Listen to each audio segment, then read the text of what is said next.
Olá pessoal, aqui é o Everton no canal Contos e Causas de Arrepiar e hoje vamos ouvir a continuação do conto Leia as regras antes de viajar para Pripyat. Vamos ouvir o conto Perdido na Cidade Fantasma de Pripyat. Olá, sou eu de novo, Thomas, o vendedor que foi visitar a cidade fantasma de Pripyat.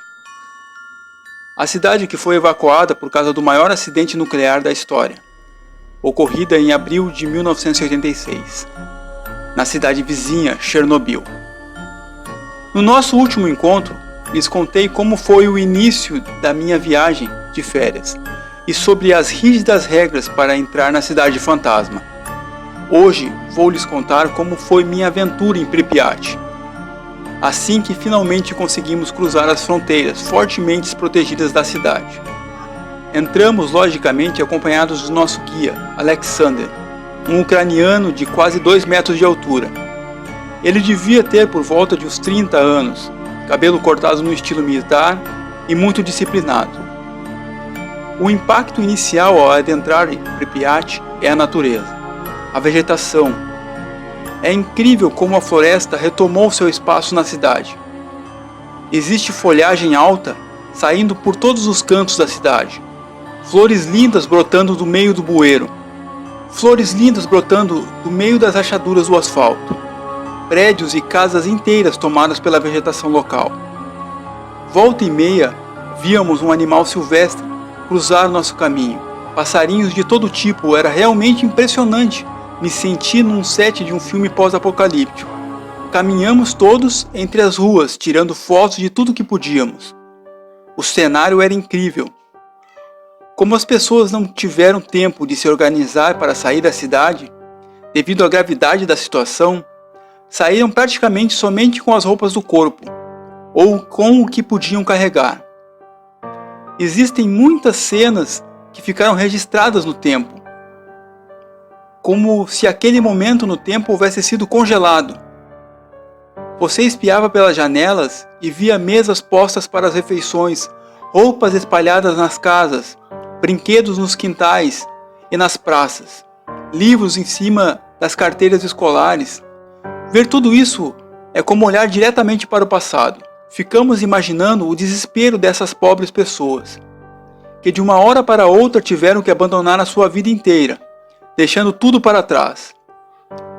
Mas eu queria poder entrar nas casas, olhar os cômodos, tirar fotos dos interiores, mas nosso guia, muito ranzinza, nos impedia firmemente de qualquer tentativa de entrar em qualquer estabelecimento. E isso estava me deixando muito frustrado. Quando era por volta de 1 da tarde, e já iríamos voltar para a pausa do almoço, comecei a me deslocar mais para o fim da fila indiana em que nos locomovíamos pela cidade. Aproveitei uma distração do nosso guia, que no momento estava dando uma informação para uma das turistas, e me escondi na vegetação mais alta, próxima de uma pracinha infantil. Vi quando a comitiva foi se afastando aos poucos. Ninguém se dera conta que estava faltando um turista na fila.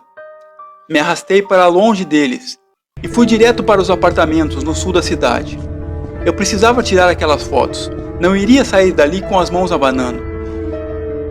Meu plano era ir lá rapidinho e voltar para o nosso grupo de volta, sem ser percebido. Não era um plano muito bem elaborado, mas foi o melhor que consegui bolar no momento. Corri até os apartamentos.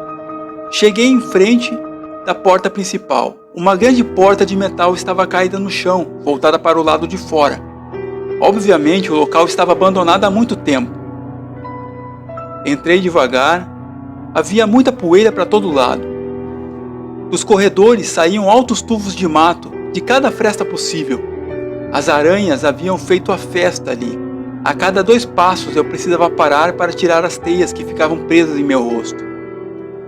Em uma das cozinhas dos apartamentos, encontrei um jornal do dia em que o acidente ocorreu. Xícaras derrubadas sobre a mesa, toalhas manchadas de café, frigideiras sobre o fogão e um avental caído no chão. Subi no 2º andar e vi algo que partiu meu coração. Em um dos quartos havia um coração colado na porta com a palavra Nina. Era um quarto de bebê, todo decorado de rosa, com ursinhos de pelúcia ainda em cima das prateleiras. No meio do quarto havia um bercinho, com um móbile pendurado e tomado pelas teias de aranha. Aquela família deve ter saído correndo com a bebezinha no colo. Ainda tinham roupas de bebê caídas no chão, aqui e ali, e nos armários que ficaram escancarados. Realmente era uma cena bem chocante de se ver. Eu sabia o que havia ocorrido naquele local, mas ver com meus próprios olhos era outra história. Fiquei tão entretido tirando as fotos de tudo que acabei perdendo a noção do tempo. Anoiteceu. Só fui me dar conta quando espiei pela fresta de uma das janelas do 5º andar. Desci rapidamente e corri até a rua. Nada, nem sinal do meu grupo. Havia me perdido deles. Liguei uma lanterna que havia trazido junto e comecei a perambular pelas ruas, a esmo, em busca de alguém. Adeus, regra número 8. Estava subindo uma ladeira quando no alto da rua dei de cara com os 3. Eram 3 cães. Ao menos eu achava que eram cães. Eles eram enormes, do tamanho de pastores alemães. Tinham pelos da cor acinzentada e babavam muito. Quando me viram, pararam imediatamente o que estavam fazendo e fixaram o olhar em mim. Eu senti um frio percorrer a minha espinha. Pensei na hora. Agora eu me encrenquei de verdade. Eles começaram a rosnar baixinho e a mostrar os dentes.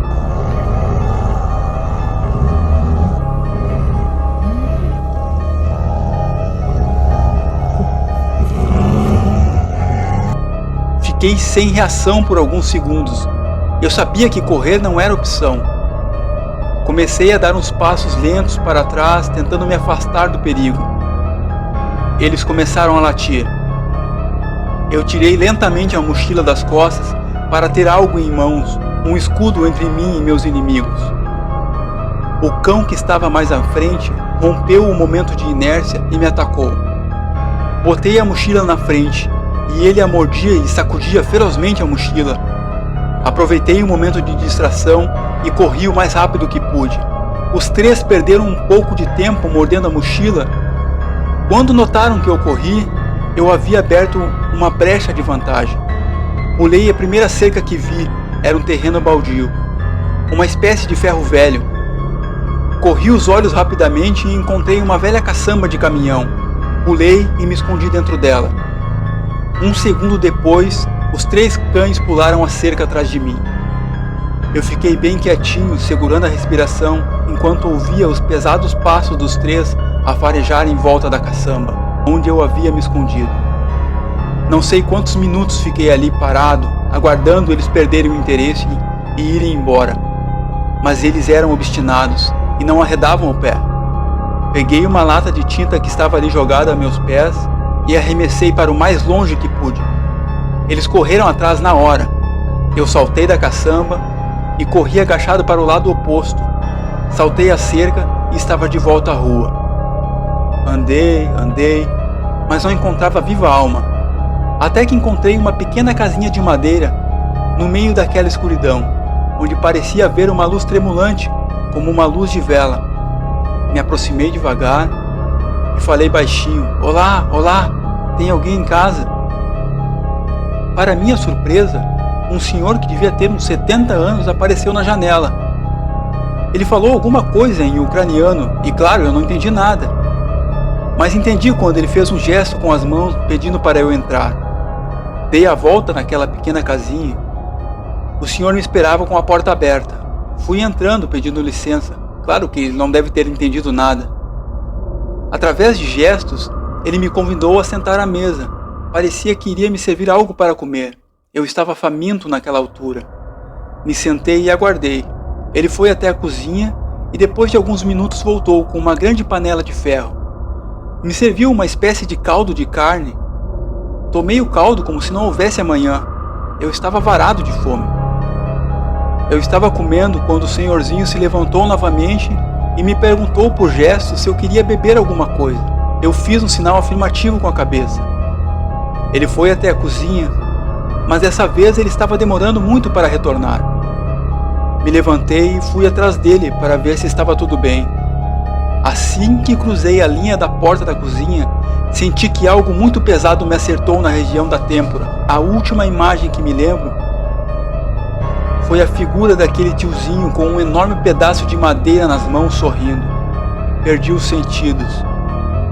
A primeira coisa que senti quando acordei foi uma dor alucinante na perna direita. Quando levei as mãos até a perna para sentir o que estava acontecendo, eu quase desmaiei de novo. Eu não tinha mais perna direita. Metade da minha coxa para baixo havia sumido. Apenas sentia a dor e o aperto de um firme torniquete amarrado na minha coxa. Olhei em volta e o velho estava mexendo em um grande caldeirão em cima de um fogão rústico, enquanto dava risada.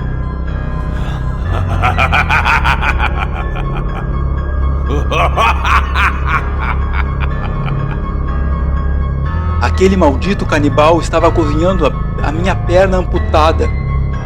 Ainda muito zonzo da pancada, tentei me levantar e acabei caindo do sofá onde havia sido deitado.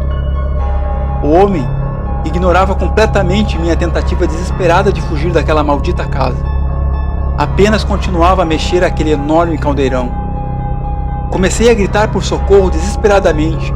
Me arrastei para fora da casa e gritava com todas as minhas forças. Então, não pude acreditar nos meus olhos.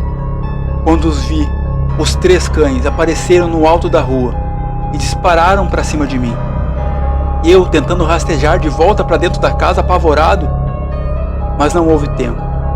Os 3 se grudaram em mim, a mordidas.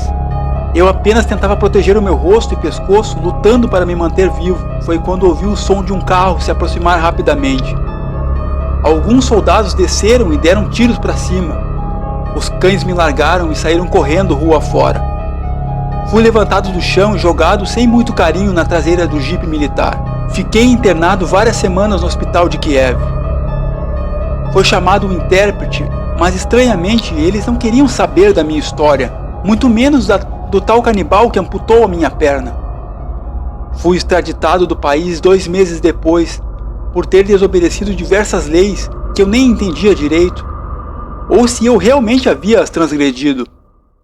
E essas foram as minhas férias maravilhosas em Pripyat, a cidade fantasma, não tão fantasma assim.